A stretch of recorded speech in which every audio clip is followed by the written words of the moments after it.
Assalamualaikum warahmatullahi wabarakatuh. Alhamdulillah. Alhamdulillahi wa kafa wassalatu wassalamu ala habibihil mustafa wa ala alihi wa sahbihi ahli siddiq wal wafa. Amma ba'd. Kita bacain surat Al-Fatihah buat almarhum Ahmad Mukhlis bin Daud Hasan Basri. Hari ini 40 hari wafatnya dan sebagian dari keluarga hadir ke sana untuk menghadiri bacaan tahlil. Jadi kita hadiahkan juga dari sini surat Al-Fatihah, mudah-mudahan almarhum kuburnya menjadi raudhah min riyadil jannah dan juga Allah maafkan kesalahannya, Allah ampuni dosa-dosanya, Allah terima amal ibadahnya, Allah lipat gandakan pahalanya. Amin ya rabbal alamin. Ala hadhihi niyyah al-Fatihah. Hadirin rahimakumullah. Atau film Juha, kisah Juha tahu gak? Juha. Juha tuh orangnya jenaka lucu gitu. Kayak kisahnya Bahlul. Juha namanya. Jadi dia udah lemes, udah wah romannya mah bentar lagi dah gitu kira-kira. Dipanggil bininya, dibilangin, lu dandan yang paling cakep. Pakai baju yang paling bagus, minyak wangi yang paling mahal. Lu kemari. Kenapa bang? Abang pengen istilahnya mau pandang buat terakhir kali begitu, pengen lihat saya cakep. Udah cepet, buruan dandan. Iya kenapa emangnya kenapa? Enggak, maksud saya ini kan saya kan begini nih, kali aja ntar malaikat pas turun ngelihat saya lemes begini, ngelihat ente cakep dia lebih tertarik sama ente gitu. Kata bininya Juha, biar mati lu sono katanya. Disuruh bininya dandan, kata dia ntar malaikat biar tertarik sama ente gitu. Jadi yang dicabut nyawanya dia. La ilaha illallah. Hakadha al-maut ajalun musamma. Dia punya waktu udah Allah tentuin. Ta'addadatil asbab wal mautu wahid. Sebabnya boleh macam-macam, tapi yang namanya kematian pasti datang. Ada yang karena sakit, ada yang karena jatuh, ada yang karena dibunuh, ada yang karena perang dan lain sebagainya. Tapi semuanya sama-sama mati namanya. Tinggal kita pilih mati yang baik, yang husnul khatimah. Mati yang baik nggak bisa kita dapetin kecuali kalau kita dapat ridho orang tua kita. Asal orang tua ridho, kayak tadi nih Ahmad Mukhlis, orang tuanya masih ada. Ya, ketika orang tuanya bilang saya ridho sama kamu nak. Itu satu kebahagiaan yang luar biasa. Karena Nabi dengan tegas menyatakan ridhollah fi ridhol walidain.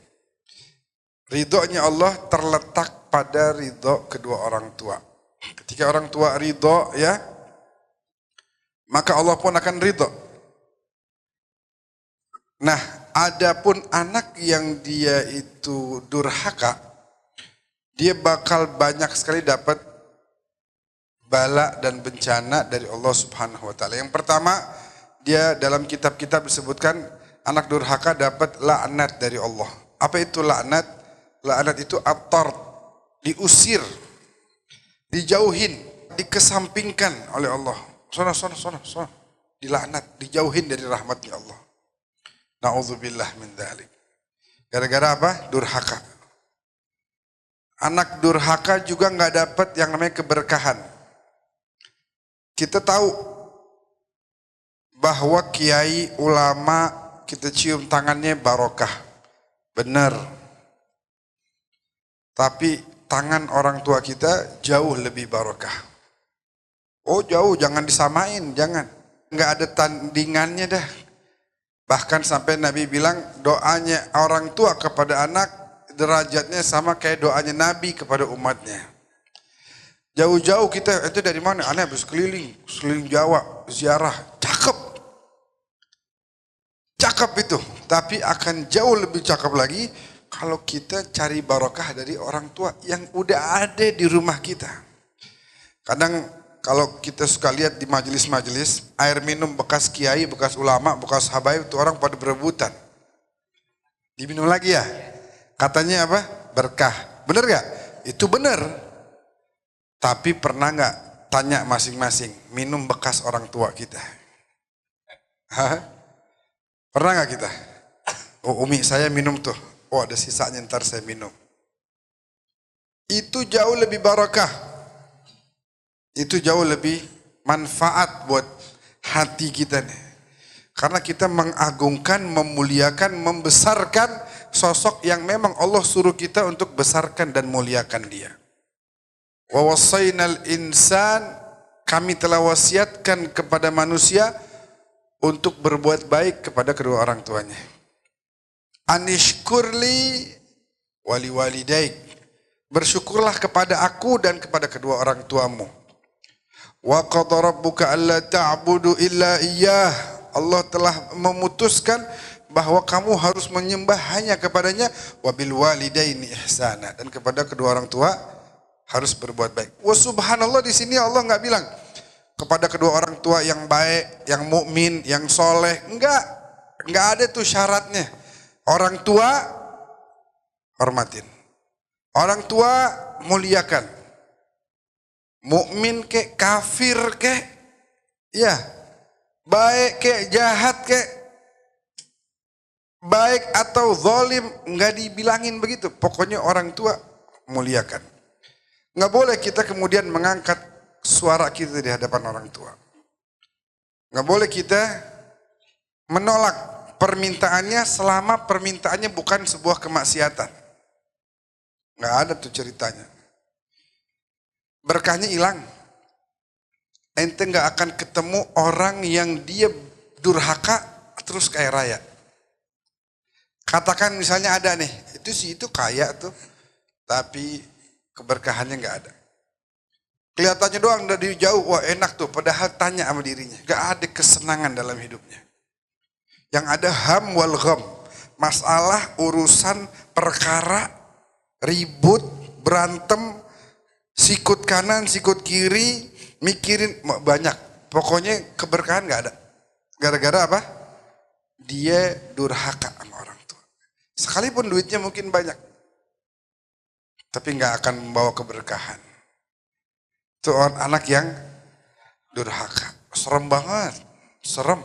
Disebutkan lagi misalnya bahwa penyebab masuk neraka juga apa? Durhaka kepada orang tua. Disebutkan bahwasanya man asbaha murdiyan li muskhitan li walideh fa ana anhu sakhir. Ada orang anak cakep banget ibadahnya, bikin saya tuh ridho sama dia. Tapi dia kurang ajar sama orang tuanya. Kata Allah, berubah, saya nggak jadi ridho sama dia, berubah. Saya jadi murka. Sebaliknya, waman asbaha muskhitan li, ada satu anak, masya Allah, badarnya luar biasa. Ya, dia bikin saya murka, bikin maksiat, tapi murdiyan li walideh. Dia berbakti sama orang tuanya, dia hormat, benar dia muliakan orang tuanya, maka saya nggak jadi murka sama dia. Saya jauhin tuh murka saya. Gara-gara orang tuanya ridho kepada si anak. Udah cari itu doang. Bahkan penyebab masuk neraka juga apa? Durhaka kepada orang tua. Ibnu Abbas, seorang sahabat yang dijuluki sebagai Habrul Ummah. Mudah-mudahan nanti saya Mecang Jenal bulan Februari kalau nggak ada halangan, ziarah ke Ibnu Abbas di Taif. Di Taif dari Mekah kira-kira 2 jam gitu. Julukannya Habrul Ummah, tintanya umat. Beliau sepupu langsung sama Nabi Muhammad. Abdullah bin Abbas bin Abdul Muttalib, Muhammad bin Abdullah bin Abdul Muttalib, Ali bin Abi Talib bin Abdul Muttalib. Ini sepupu semua nih. Nah, Abdullah bin Abbas bilang, saya tidak menemukan jalan yang lebih cepat menuju kepada surga melebihi daripada birrul walidain. Berbakti kepada orang tua. Masuk neraka kalau kita nggak berbakti. Masuk neraka.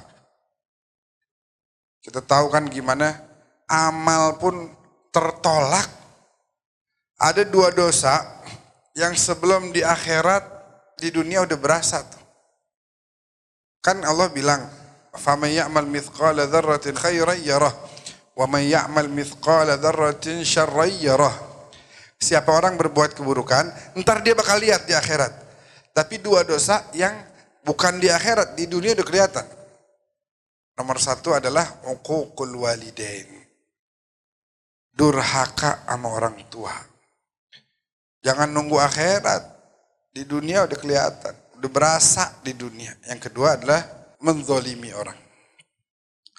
Jadi sekali lagi bahwasanya berbakti kepada orang tua itu banyak sekali kebaikan demi kebaikannya. Oh banyak deh kita kalau mau ceritain nggak ada habisnya, banyak sekali kisahnya. Dan kalau bisa keinginan kita itu harus kita nomor 2-kan. Ini buat saya sharing aja sedikit aja sharing. Dulu Ana nih mau kuliah habis lulus SMA, dulu SD kita di Al Khairat di Condet, SMP di Global Islamic School di Condet, SMA juga sekolah SMA di Lazuardi di Sawangan, sekolah umum semuanya. Pengen kuliah, udah diterima di beberapa universitas di Paramadina, di mana lagi gitu udah diterima. Terus abah saya bilang kalau bisa abah maunya mah belajar ke Timur Tengah. Dulu abah belajar ke Saudi, kata abah saya nih. Dulu abahnya abah belajar ke Tarim, ke Hadramut. Abah pengen Ahmad belajar juga. Karena kebetulan anak lakinya cuma saya doang. Adik saya perempuan 3. Akhirnya waktu itu saya tuh gimana ceritanya tuh lagi dapat hidayah kali. Keinginan orang tua saya dahulukan. Jadi, saya bilang, udah berangkat. Jadi, kapan? Siap berangkat. Akhirnya bahkan saya berangkat belum wisuda tuh sekolah SMA. Belum wisuda, bener-bener prosesnya hanya berapa 1-2 minggu doang. Langsung bikin paspor, ngurus visa, berangkat. Begitu. Dan ternyata saya betul-betul mensyukuri. Waktu itu saya memilih keinginan beliau dibanding keinginan saya sendiri. Nabi itu beliau menyebutkan an-nabi aula bil mu'minina min anfusihim. Nabi lebih diutamakan daripada diri-diri kita sendiri. Maka lil mu'minin wala mu'minatin idza qadallahu wa rasuluhu amran ay yakuna lahumul khiyaratu min amrihim. Kalau Allah sama Nabi udah menentukan satu hal, nggak boleh punya perkara pilihan lain. Kalau saya pilihnya jangan itu dah, mendingan nggak ada ceritanya. Nah ternyata ya hak orang tua ketika memang di situ menurut beliau ada kebaikan dan tidak ada kemaksiatan di dalamnya, kita jalanin. Jangan dilawan. Jangan dilawan. Disitulah kemudian Allah akan memberikan pintu taufik buat kita. Akan dibukakan pintu taufik dan hidayah wala inayah buat kita. Jadi tolong kita nih sama orang tua betul-betul harus punya perhatian. Itu kata sebagian orang sampai bilang apa? Sampai kangen diomelin kalau orang tuanya udah nggak ada, ya. Kalau orang tuanya udah nggak ada, kata kangen tuh diomelin, dimasakin, disuapin ya. Yang masih ada kudu ini, kudu dijaga nikmat Allah Subhanahu Wa Taala yang begitu besar, yaitu adanya orang tua. Bahkan doanya pun nggak diterima. Anak yang durhaka itu megang tasbih, wah masya Allah, la ilaha illallah, la ilaha illallah. Masuk Ka'bah teriak-teriak, ya Allah, ya Allah. Enggak, kata Allah. Itu malaikat bilang, kamu ngapain? Ya, jaga mulut di depan orang tua, baru ntar doanya diterima. Mau ngapain? Mari. Sorga ente di telapak kaki ibu. Tuh situ cari sorga. Sorga itu apa sorga? Tempat yang nikmat.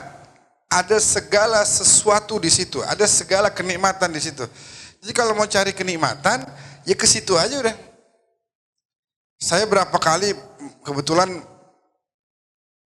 pernah orang menikah 10 tahun, 11 tahun, 12 tahun nggak punya anak. Kita bilang ajak ziarah keluar Batang, bini ente pulang, habis pulang ente cuci kaki emak ente, anak bilang.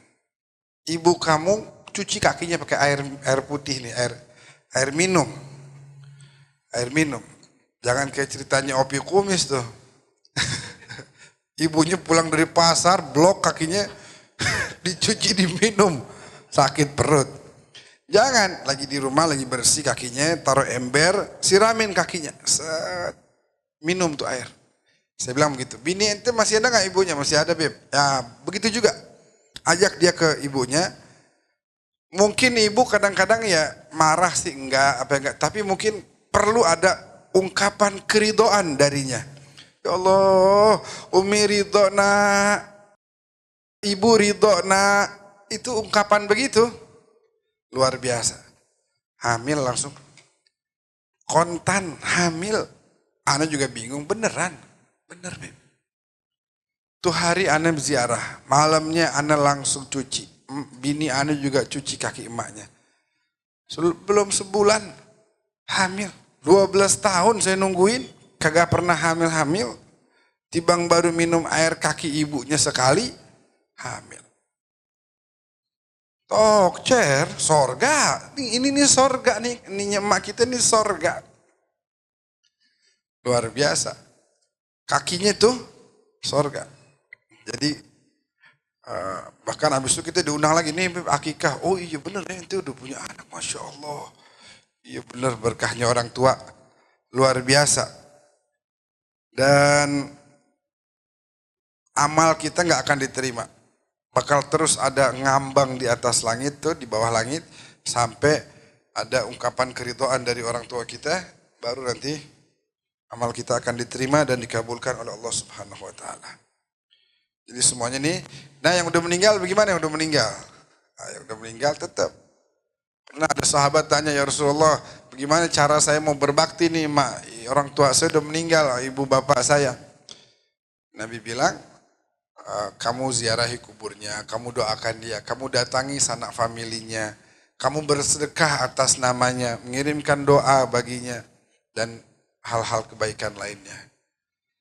Mudah-mudahan ja'alana Allah wa iyyakum minal aulad as-salihin al-barrin at-ta'i'in al-mu'minin ya Rabb. Mudah-mudahan kita jadi anak-anak yang saleh, yang berbakti, yang taat ya kepada kedua orang tua kita.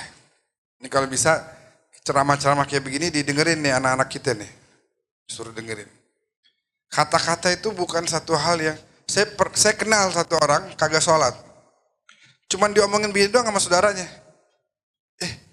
Lu udah gede kagak sholat. Udah cukup, nakalnya cukup. Udah gede sekarang ya sholat. Ih gue gak mau dah temen lo kalau masih begini. Cuma digituin doang. Jadi jangan ngeremehin kata-kata. Nah, kayak gini nih, kita ngomongin orang tua.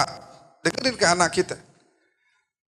Boleh jadi dengan kata-kata ini dia tersadarkan. Begitu juga itu tadi, anak muda tadi. Begitu diomongin begitu sama saudaranya, sadar dia. Kita kenapa muslim? Karena 2 kalimat syahadat. Kenapa perempuan yang tadinya haram menjadi halal hanya dengan kata-kata qabiltu tazwijaha wa nikahaha. Saya terima nikahnya. Jadi kata-kata itu bukan satu hal yang remeh-temeh. Kata-kata itu sangat besar posisinya di sisi Allah Subhanahu wa taala.